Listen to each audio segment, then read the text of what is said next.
Жаратылыстың басталуы 21-ші тарау. Содан кейін жаратқан ие өзі айтқандай, Сараға рахымын түсіріп, берген уәдесін орындады. Сара жүкті болып, Ыбырайымға қартайған шағында ұл туып берді. Бұл Құдай алдын ала белгілеген мезгілде болды. Ыбырайым Сара тапқан ұлдың атын Ысқақ, күледі деп қойды. Өзіне Құдай бұйырғандай, оны 8 күн өткен соң сүндеттеді. Ысқақ дүниеге келгенде Ыбырайым 100-ге толған еді. Сара қуанып былай деді: Құдай маған күлкі сыйлады. Мұны естіген әркім менімен бірге қуанып күледі. Сара нәресте емізетін болады деп Ыбырайымға алдын ала кім айта алар еді? Бірақ екеуміздің егде тартқанымызға қарамастан, мен оған ұл туып бердім. Ысқақ біраз өскен соң, Сара оны емшектен шығарды. Сол күні Ыбырайым үлкен той жасады.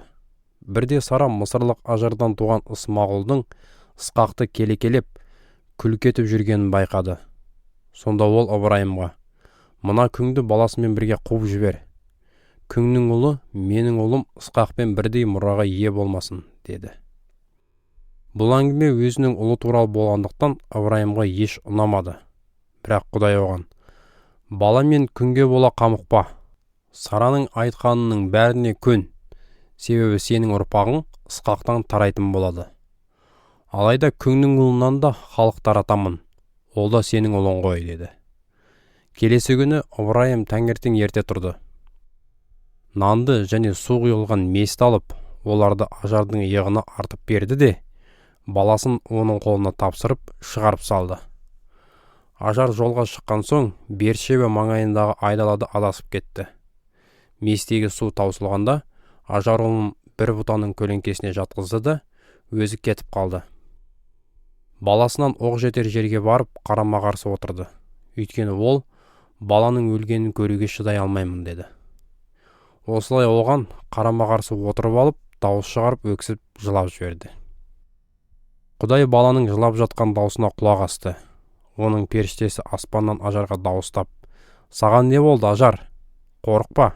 Құдай мына жерде жатқан баланың даусына құлақ асты.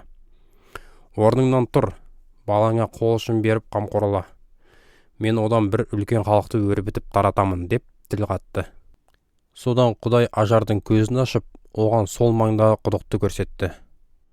Ажар сонда барып, месі суға толтырып алып, баланың шөлін қандырды. Құдай балаға жар болып қамқорлығын алды. Ол өсіп, айдаланы мекендеп, мерген садақшы болды. Сонымен Ысмағұл Синай түбегіндегі Паран атты елсіз далада тұрды. Анасы оған Мысыр елінен әйел алып берді. Осы кезеңде Филистер патшасы Әбу-Мәлік қолбасшысы Пихолды ертіп келіп, Ыбырайымға: не істесеңіз де барлық жағдайда Құдай сізге жар. Сондықтан мені де, ұлдарым мен немерелерімді де алдамаймын деп Құдай алдында ант беріңіз. Мен сізге қалай жақсы қарасам, сіз маған да, өзіңіз жат жұрттық болып тұрып жатқан елге де жақсы қарайтын болыңыз, деп ұсыныс жасады. Ыбырайым: жарайды, ант беремін, деп келісті. Бұдан кейін ол Әбу-Мәліктің құлдары күшпен тартып алған құдық туралы сөз қозғап, наразылығын білдірді. Әбу-Мәлік оған: мұны кім істегенін білмеймін. Бұл туралы сіз ешқашан айтпадыңыз. Бүгінге дейін мен ештеңеде естіген жоқпын, деп жауап қайырды. Ыбырайым бір қатар малдарын алып, оларды Әбу-Мәлікке сыйға тартты. Содан олар бір-бірімен келісім жасасты.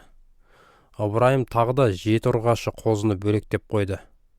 Сонда Әбу-Мәлік Ыбырайымға: сіз бөлектеп қойған 7 қозы нені білдіреді, деген сұрақ қойды.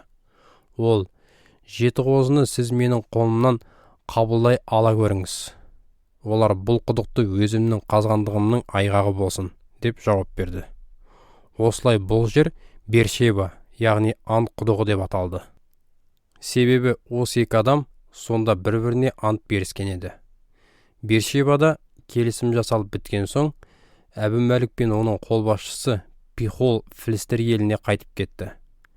Ыбырайым Бершебада жыңғыл ағашын екті. Сол жерде ол мәңгі тірі Құдай жаратқан иеге сыйынып ғибадат етті.